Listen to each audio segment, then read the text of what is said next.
Coming up this week on Cruzin, we're at the 50th annual Piston Powered Autorama, where there are cars you may have never seen before.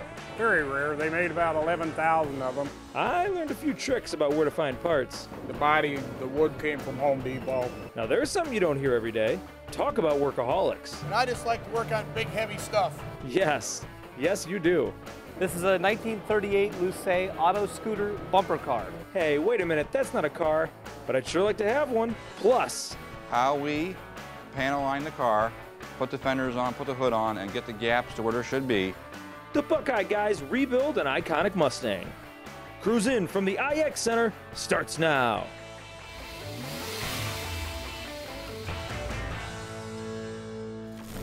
This week on Cruzin, we're at the 50th annual IX Piston Powered Autorama right here in Cleveland, Ohio. Whether it's a car or a plane or a tank, if it's powered by a piston, it's here. I'm Burge, and we're checking out some of the best rides in this part of the country today, so let's get started. All right, Gary, this is a beauty here. What do you got behind you? It's a 1954 Ford Crestline Skyliner. Skyliner is, indicates that it has the plexiglass roof.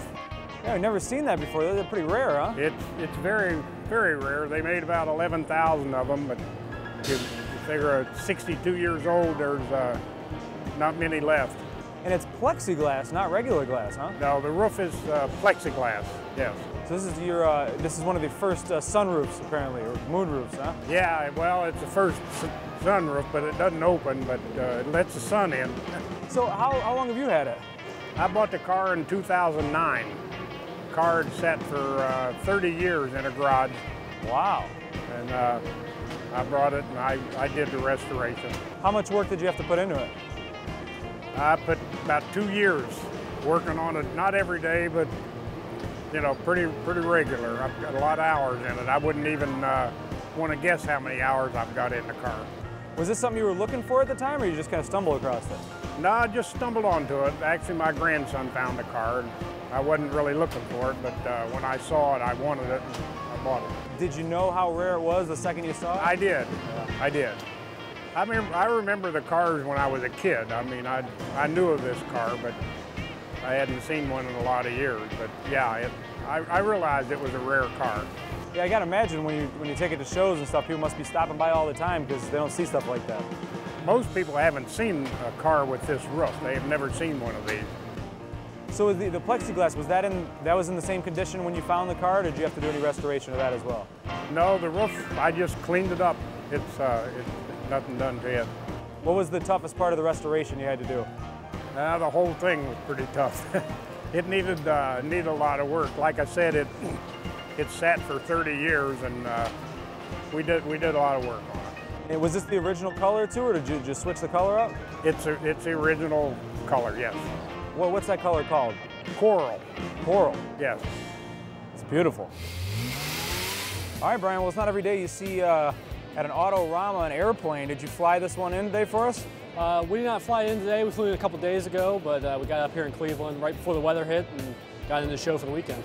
And what exactly do you have behind you? So it's a Cessna 172. It's an airplane that was actually given to us. We're leasing it for the next 9 months through Cessna. Cessna has a Top Hawk program where we were one of the 4 universities in the country to get an award of this plane for at least 9 months, and we're going to promote general aviation and promote flying and promote the Cessna aircraft during that 9 months. So you are an instructor, correct? I'm an assistant chief at Kent State University, but yes, I teach at Kent State University. So you actually go up in the plane with people who you're training to fly. That's got to be one of the most daring jobs in the face of the earth. It sounds daring, but it's actually a lot of fun. We have about 150 flight students at Kent State University right now. College-wide, we have closer to 1,000, but yeah, we get to go up and fly and go all over the place to discover aviation and learn how to fly. What got you into this? I started flying actually when I was back in high school. I went with a friend from a church, and he took me up. He had his own personal airplane. We went out for about 10-15 minutes, and I've been hooked ever since. That was over 10 years ago now, and this is where we are today. I got to be honest, I don't think I could ride around with someone learning to drive, let alone learning to fly up there, so kudos to you for that. But what are the particulars about this plane that make it so special? This plane is a great training airplane. This actually has a upgraded avionics in it. It has one of the nicest avionics that you'll ever get in any airplane. So it's a great airplane to learn how to fly. It's real comfortable for the student. It's very forgiving. and it's a good train to progress into the larger airplanes. When they get there. And that's those flat panels that are... Yeah, it has two about 11.5-inch screens inside that show what the picture for the day is. And I noticed there's 2 steering apparatuses now. That's in case you have to take over. Yes, yes, there's a steering on both sides, so I can do everything for the right side that the student can do from the left seat, so we're able to work together for the airplane. Why is it Nicky? Why is the name Nicky for this? So we actually named it after one of our former flight students. One of our students about 5 years ago passed away of leukemia, and she was a flight student that was going through our program, and we wanted to dedicate this opportunity to her. That way we could spread aviation to more people, and that's what she would have wanted, so that's why we dedicated it to her. That's very cool, very cool. How many hours in flight do you have? I have a little over 1,700 hours right now. Wow. Yeah. Coolest place I've ever flown over is Niagara Falls, which is a great experience, but you know, we've been everywhere. We fly everywhere from Niagara Falls, Washington, D.C. to Chicago. You'll see Kent State planes all over the place. How many planes do you guys have in your fleet? Right now in our fleet, we have 32 airplanes in our fleet, and this is our newest edition. We just got this a little bit less than a month ago. It only has about 25 to 30 hours on it right now. Wow. Yeah. And how many loop-de-loops can you do back-to-back? We can't do any of those in this airplane. That's maybe some other airplanes in the show today, but not this airplane. All right, Chuck, well, this is a little different. You don't see many of these out there. What exactly is this? It's a homemade. It's a homemade car, whatever you want it to be, I guess. You made the frame and the body yourself, correct? Correct, yeah. There's no car parts on the body or the frame. What did you make it out of? Flat plate steel for the frame. The body, the wood came from Home Depot. It's Home Depot wood, huh? Yeah, that and Brown Hardware in Perea. What gave you the idea for this? I just try to build something different. Every time I build one, I try to build something that nobody else will have, or something that I got an interest in from a lot of years of building them. You know? Well, it's extremely unique. I like the tub on the back too. What is that? It's made out of a parts washer that everybody's got in their garage. I just extended it a foot. So it gave me nice corners, and it was a lot easier fabricating. Is that something you had an idea for, or was it just sitting around? It just popped into our head, my head when I was doing it. I like that. You just look around the garage. That's a piece of the car right there. I can use that. Yeah. That's very cool. What kind of engine do you have in there? It's a 61 GMC pickup truck, 230 cubic inch. I got a turbocharger on it, so it makes it a little poppy, And you drive this around, correct? Oh yeah, yeah. I drove it to the Blue Suede Cruise last summer. Went down the drag strip in it. It's not real fast, 75 mile an hour, but with those 35-year-old, 35 mile an hour wheels, you don't want to go too fast. Oh, that's the fastest log cabin I've ever heard of. So. Yeah, it's an antique car, basically, How did, so the seat you made custom too, what gave you the idea for that? It looks kind of like something you'd see on a porch. Yeah, I kind of got that off a roll-top desk. You look at a roll-top desk and it kind of looks comfortable, so I thought I'd try it. And is it pretty comfortable to ride around in? For about an hour, that's about it. Then everything starts going numb? After that, you start feeling your age. Coming up. From being a bumper car and dinged and dented and rusty from being around for the years. A very unique restoration project next on Cruzin. From project to pride and joy, the restoration specialists at Buckeye Classic Car Restoration can make your dreams come true. Our master body, paint, and mechanical technicians have over 100 years of experience. They do research, can communicate every detail of the restoration process, and their restorations win big-time awards. Buckeye Classic Car Restoration cars have been winning awards since 2001. Let the restoration specialists at Buckeye Classic Car Restoration turn your project into an award winner. Welcome back to Cruzin. All right, Phil, well, it's good to bump into you here at the Autorama. What do you got here? This is a little bit different. This is a 1938 Lucé auto scooter bumper car. A bumper car? Yes, sir. Why in the world do you have a lifted bumper car? I mean, it looks awesome, but that's such an outside-the-box idea. Why not? Just something different, something to attract some attention, The bumper cars, we've done them both ways, one short, one tall. We like the big ones so that you can get them all over the place and have fun with them. So this is just the bumper car body, everything else switched out. How much is still original, quote-unquote, bumper car? Bumper car, the body is actually all original. All the trim is original, we changed the hood ornament, but basically everything else is bumper car except for the bumpers and the hood ornament. You know, people talk about restoring cars for years and years and years. If you were just to devote time just to this, how long would this take? We had a couple months in it. I mean, it was not rough, but from being a bumper car and dinged and dented and rusty from, you know, being around for the years, it definitely had a good amount of work to get it to look like it does. Now, I didn't even know bumper cars have been around that long, first of all. Oh, yes. And second, how much customization had to be done to make it so all this would fit? There was quite a bit done to the chassis. We did some modifications to make things work aesthetically and to drive right and stuff like that. There's quite a bit of stuff to get it to actually fit on that frame and suspension. So how fast does this go then? About 25 miles an hour. Oh, okay, so it moves a little bit. It does. It does. It's a little scary when you get it, you don't want to turn that fast, but it does pretty good. What personally for you, what do you think is the coolest part about this, besides the fact that it's a bumper car? So to me, the funnest part was the paint. I'm a paint guy at heart, and working with my buddy Jeremy, that was a great experience, and we have a lot of fun doing this. What was the inspiration for the paint job itself? Was it just kind of winging it, or did you have an idea when you went into it? We winged it, you know, kind of fitting things to the shape of the vehicle and stuff like that. So can this, I mean, obviously it looks like it could can this take on a little bit of terrain too? Oh yeah, for sure. It's actually on a 2000 mule chassis, so it will go any place a mule would go. When you bring this out to auto shows and people see them, you get people saying, I want one. Where do I get one? They're hard to find, and we have a few people that are interested. I'm looking for some cars, so yeah, they're definitely a big attention getter. Is it street legal? Can you drive this on the street? It is not street legal. We're from Pennsylvania, and they don't allow some of this. Now, I know that there are things that can be done to other ones, and I've seen ones built that can be driven on the street. Oh, I can only imagine if I was driving through my neighborhood and this thing was... Oh, I think it'd be cool. It'd be very cool. All right, guys, well, this might be the most popular ride of the weekend we've seen so far. What is this monster behind you? It's a 1984 Peterbilt 359 semi-truck. And was the vision exactly this in your head, or did it kind of morph as you went along through the process? It morphed, yeah. for sure. I kind of had the vision, but I think for Jim it morphed. When you first had the idea for this, what drew you to it? Why did you want to do a Peterbilt truck and make it custom like this? Well, I work in the trucking industry, and I wanted a rat rod semi-truck. And I just like to work on big, heavy stuff. How much does this weigh? Just over 10,000 pounds. Oh, so it's light.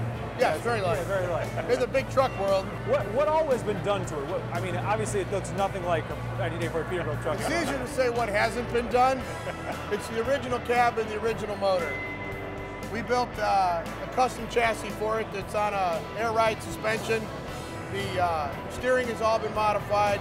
The brakes have been changed. So everything we did made it easier to operate and drive in this configuration.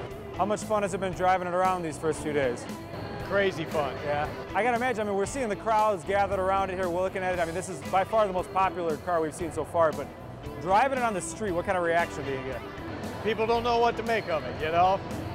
Everybody's taking pictures, and it's cool.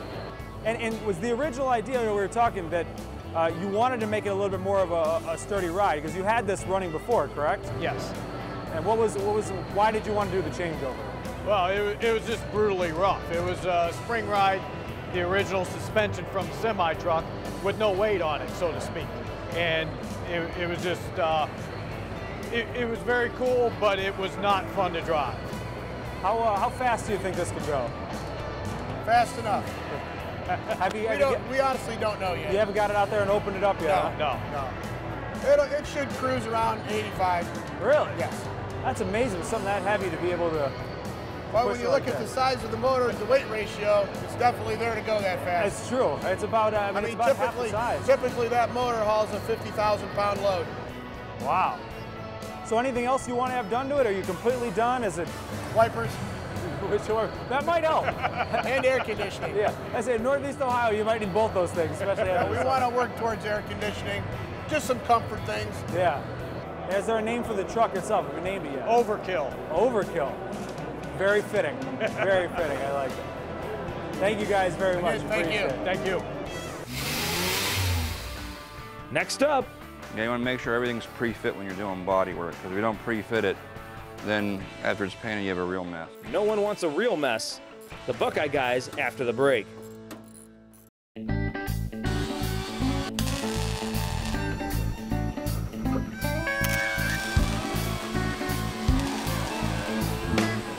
Welcome to this edition of Cruising with the Buckeye guys. What we're going to show you this time is how we do proper panel alignment and paint and body work on a 65 Mustang. A little bit about the 65 Mustang. It was America's iconic car when it came out, and people flocked to get it. They sold over 1 million of them in the first 2 years of production, and what we're restoring here is a 1964.5 May-built 64.5 Mustang. So again, we're going to show you how we panel line the car, put the fenders on, put the hood on, and get the gaps to where there should be, and then start the bodywork process on the 65 Mustang here. We took the springs off the hood hinges because it's easier to line the hood up and with no pressure on it. Springs like to give it a little pressure, so we're just going here. Pretty easy. Every once in a while you run into a bad thread, so sometimes we have to tap the holes out. Most of the time, though, the original metal is pretty good. Sometimes we like to chase them too as well. These have already been chased. All right, so like I said, we've chased these threads already in these holes, been 50 years old. We just like to clean them up some so they're nice and clean, and the bolts start really easy. All right, cool. Let's set it down here and see where we're at. Actually, we're not bad. We're just throwing it on there. Success we've done here is align the hood, shoot down the gap. It's pretty even here. We can bring this back a little bit on this side here, but with that hinge being a little weak, we'll replace the bushings in that, and we'll compensate for the difference. Since we have no springs in the hood here, we just use a piece of wood here, 2x4, to support the hood where we're gonna put the fender on. Strong fingers. What he's doing is here, we're gonna start from the fender from the back. There's a bracket here on the factory mounting location. We'll pull the fender back as he's tightening it.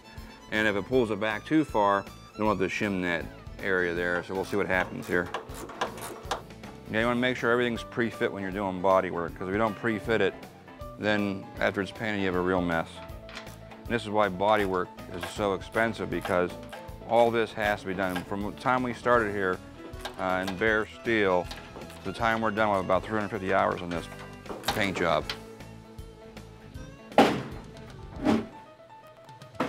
Much better. See the gap now? Relieve the pressure to it. Much better gap. I just slightly pushing the fender to match the body line on the door now. What he's doing, he's pulling the fender out to align it to the door. Now what's going to happen is if he tightens that up, it could twist the fender back. So if it does twist it and close the gap, what we'll do is put a shim underneath there, and it'll hold the gap. Now what we did is we set the hood down here. You can see my wood paint stick shims bring the hood at the right proper level, the 3 of them. If you look, the gap's just really, really good all the way through. And if you look here, we were talking about this being a problem with this quarter panel being in the wrong spot. The camera will show you from the back to the front, you'll see it's sucked in here. With this being an issue here, we're gonna call the owner, see if he wants us to show him here, come down to the shop. See if we want to pull this cut the quarter panel loose and pull it out, or leave it like it is. My opinion is we cut it loose and pull it out and then put it where it's supposed to be. As you can see here, we got this 1965 Mustang sheet metal all fitted to this nice convertible here. The reason why we do this is because it makes the bodywork go that much faster. And thank you for cruising with the Buckeye guys.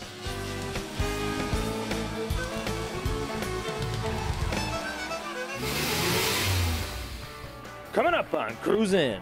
We have a bunch of guys that gets together on Friday nights over the winter. See what happens when some guys are left unsupervised. Next. Welcome back to the 50th annual Piston Powered Autorama on Cruzin. All right, Tony, call me crazy, but I don't think there's another insane asylum vehicle here quite like this one, huh? No. What in the world possessed you to do this? I like to be different. You go to a car show, you see everything all the same, and it was just something that we have a bunch of guys that gets together on Friday nights over the winter, and we put our heads together, and this is what came out of it. So this was the idea before you actually went into it. It didn't kind of morph into this as it went, huh? The name didn't come until about a month ago, but the idea, you know, is where we were at on this. So everything worked out pretty good. How long have you had it done? A week. It's been done. Wow. Yeah. It's my first trip here to the Piston Power Show. So the first voyage on the highway and everything was good.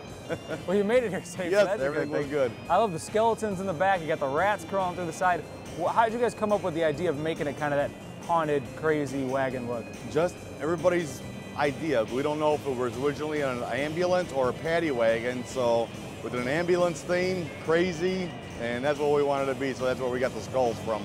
Now, I thought was really cool is the paint. It looks very worn. It almost looks like it's been out there and it's been taking bodies all around, but some of that effect is what you did to it, right? Right, the whole front end is actually the original paint, and then the back end we did the spraying and all different type of colors, try to match, and then when we clear coated it, it just popped. It's really, really cool. I gotta imagine it's been quite a draw so far for you over here. It's been outstanding, you know. Any little kids scared off? Yes, we scared a lot of people so far. What was the toughest part of the makeover for it? Building the chassis. Building chassis. You know, we took the original chassis and scrapped it, so it's really all up to date. Airbag and my first airbag setup. So far it runs good.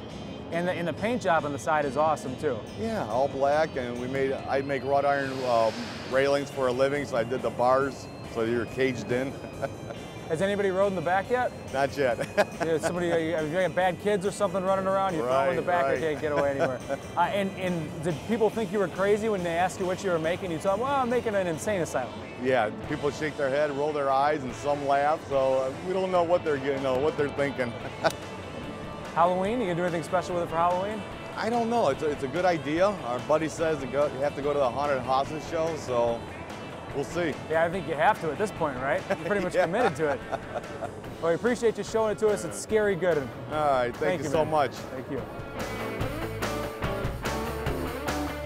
Well, if you didn't make it out to the 50th annual iX Piston Powered Autorama, you missed this, a 68 Mercedes motorcycle Frankenstein, and plenty of other great stuff. So hopefully next year you can make it out to hang with us here on Cruzin. Thanks to everybody, including Steve Legursky and his whole crew. And until next time, I'm Will Burge saying so long from Cruzin.